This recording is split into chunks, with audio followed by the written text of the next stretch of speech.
Welcome everyone to our English text class. Morning, students. Today we will read a humorous, laughable chapter number 1 of Unit 1 of our English textbook, The Conjurer's Revenge by Stephen Leacock.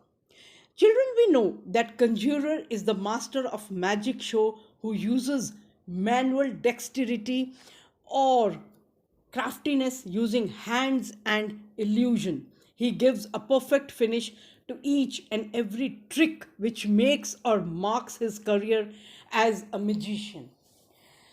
Children, as this whole unit is on laughter, this chapter will also make you laugh like anything, as how the conjurer gets upset with the mischievous man in the audience whose comments severely damages the show, and then what happens. Let's read and enjoy the chapter. The story begins. Ladies and gentlemen, said the conjurer, having shown you that the cloth is absolutely empty, I will proceed to take from it a bowl of goldfish.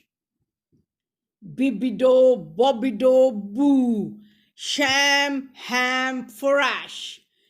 Presto follows the bowl of goldfish. Lo and behold, the audience got impressed, but a mischievous man sitting in the audience whispered the golden words.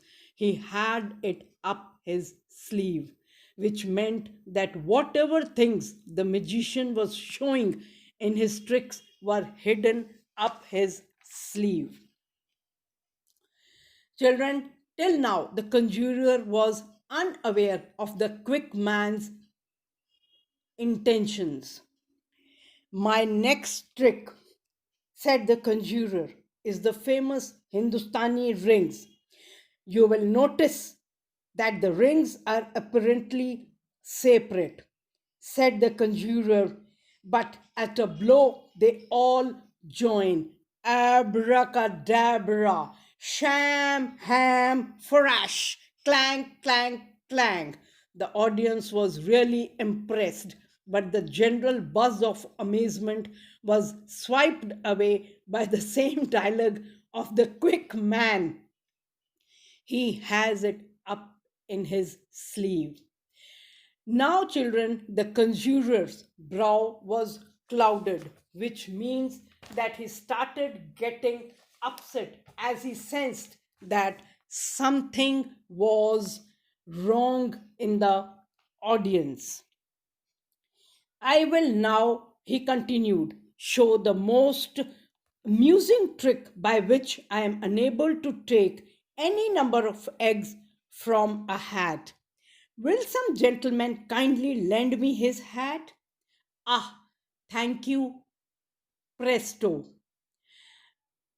The conjurer extracted 17 eggs from the hat, but the quick man whispered, he has a hen up his sleeve. The egg trick was destroyed. Now, children, is it possible to have a bowl of fish, so many rings, and a hen up the conjurer's sleeve? The reputation of conjurer was rapidly sinking below zero.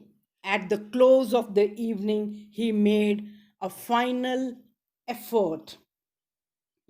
Ladies and gentlemen, he said, I will present to you, in conclusion, the famous Japanese trick.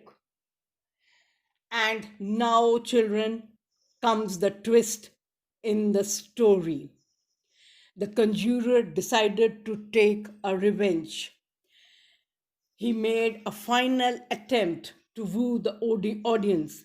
He called the last trick his Japanese trick and asked the man his belongings one by one. First of all, the conjurer asked the quick man's watch and smashed it with sledgehammer Next, he punched holes into his handkerchief, danced on his quickman's silk hat, burnt his shirt collar, and lastly smashed his spectacles. Now, the quick man had thought that his this was also one of the tricks of his, and he will give him back all his things intact. But this was not a trick, as Conjurer had actually damaged the quick man's things to teach him a lesson. There was a burst of laughter among the spectators, and everyone was convinced that the conjurer was genuine, and there were some tricks that were not up his sleeve. They understood that the quick man's claims were absurd because the conjurer was using different tricks, and he could not have everything up his sleeve every time. The quick man learnt his lesson that never spoil anyone's reputation.